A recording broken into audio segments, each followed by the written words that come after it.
So finally it got to me too. And I know there is tons of videos talking about this topic, but I just have to throw in my 2 cents into the conversation. What even sparked this video was something I could not foreseen. You see, if I do not like a game that I'm playing, I tend to uninstall it as soon as I can, and if possible refund at the store in which it was bought. In my game reviews posted on this channel I talk mostly about the titles that I really enjoyed. There were only a few that I didn't recommend for various reasons, but still I could play them to the end, or almost to the end. Lately I stumbled upon the game that has been given out for free in Epic Store, and I heard positive things about it on YouTube in the past, so I gave it a shot. And boy oh boy, what a surprise it was. I had an urge to uninstall it after the first hour, but then I realized that I wanna talk about it, so I played few more hours, just to get a grip on what was in this title that made me so very much unpleased. The game I'm talking about is Marvel's Midnight Suns, and the strangest thing about it is the fact it really could be a very good game, if not for a plethora of mistakes that were made. Before I even launched the game in question, I was attacked by many pop-ins and advertisements from both launchers that do turn on before the game itself, Epic Store and 2K something something. This alone put a sour taste in my mouth, because why the hell I would wanna buy skins for champions in the game or some other DLC if I am yet to find out if I'll even enjoy the game. Okay, so after the game actually launched, I was greeted with standard splash screens with company names, warnings and other things that we well know from the games that we played already. So the main menu is before my eyes, and guess what do I see? Of course, another round of advertisement to click the store option and buy the stuff that I don't need or even want for that matter. I'm telling myself it's all fine, after all I've got this game for free, but then I realized that many people actually paid good money just to have the same experience. This is plainly wrong, but what the hell, let's just start the game. I watch the intro to the game and I think to myself, hey, it's looking pretty decent, let me see if it's any good. The story told here is the one I didn't know before. And no wonder, I haven't read many Marvel comic books thus far. It tells us about Tittle Midnight Suns that are gathered to fight Lilith with the help of Old Guardian and the child of Lilith that has ended her reigns in the past. Story is linear in first hours of a game that I actually played. Later on I don't know if you got a choice of missions or is it still only one on the map to play.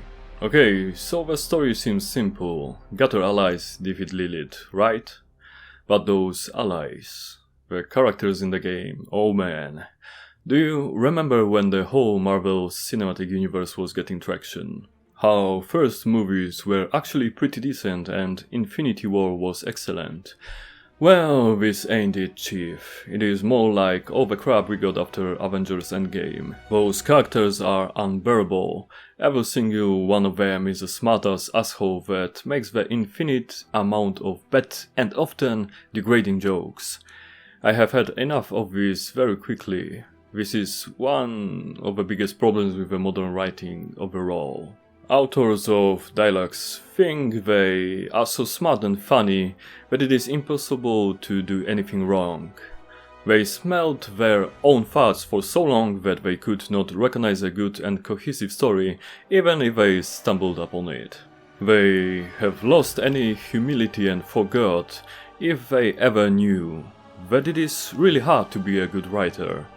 I have learned it the hard way. I was humbled and I know that I will never be as good as I wish to be. But that's life for you. Not everybody can be what they wanted to be. You just play the cards you've been given the best you can. That's the most anyone can do. Okay, I winded up myself enough. And you wanna know what this game is in its core, right? So it tries to be a story-driven RPG with turn-based combat and a card system. Bloody hell, how I hate the fact that so many of modern turn-based games have card system, where they would be way better off with a decent skill system with resources, cooldowns, other classical elements and even some novelties to add a flavor and distinct itself in the crowd. But no, we got a card system, which in this game doesn't make much sense. Since when superheroes or even minor heroes draw random solutions for problems instead of strategizing and deploying thoughtful tactics, am I the mad one here? Only I can see that it goes against everything that was already established in superhero genre. Really, it would be all very good here with normal turn-based systems, cause the animations and auto camera work are very good here. I actually enjoyed watching it all in action. What a waste. Okay, so how about other game systems? Well, it is all messed up again. Heroes from my team kept leveling, but I haven't had a chance to see if I can distribute any points to improve them.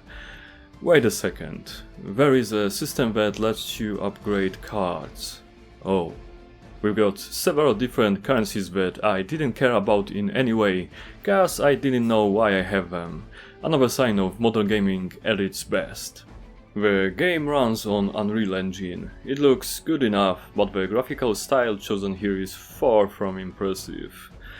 It all looks like a cheap knockoff instead of looking like Marvel production. Performance is very good even on highest details, but still it drains graphic card more than it should. This is one of those titles when you need to put a hard limit in graphic driver software, or it will degrade your graphics card too fast. User interface is mediocre, nothing stands out. It is all functional but still very busy and off-putting. Audio is fine, I guess. I haven't noticed any serious bugs or glitches during a few hours I had with the game. So this is it. Just a crazy amalgamation of what is wrong with modern games.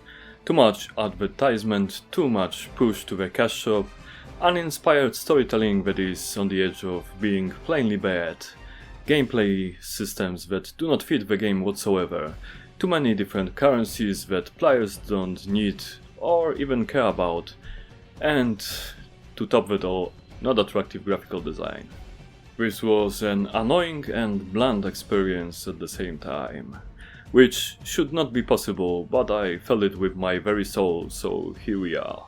What I'm trying to say is that if some of the bad modern gaming elements are in the game, the rest can be salvaged and enjoyed in one way or another. But when we got a concentration of many of them in one title, then it is a lost cause. My only hope is that the old and new generations of video game players won't accept this blasphemy as the norm, so we can enjoy good and honest games in the future, instead of keep being enraged by all this corporate bullcrap, uninstalling one game after another.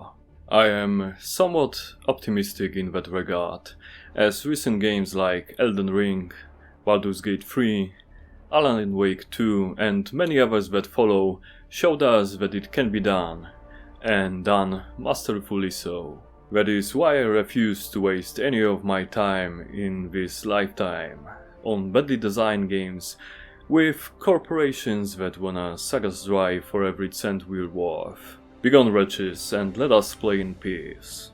My name is Jim Demon, and I will continue to stand for good gaming and storytelling. Until next time, dear viewer.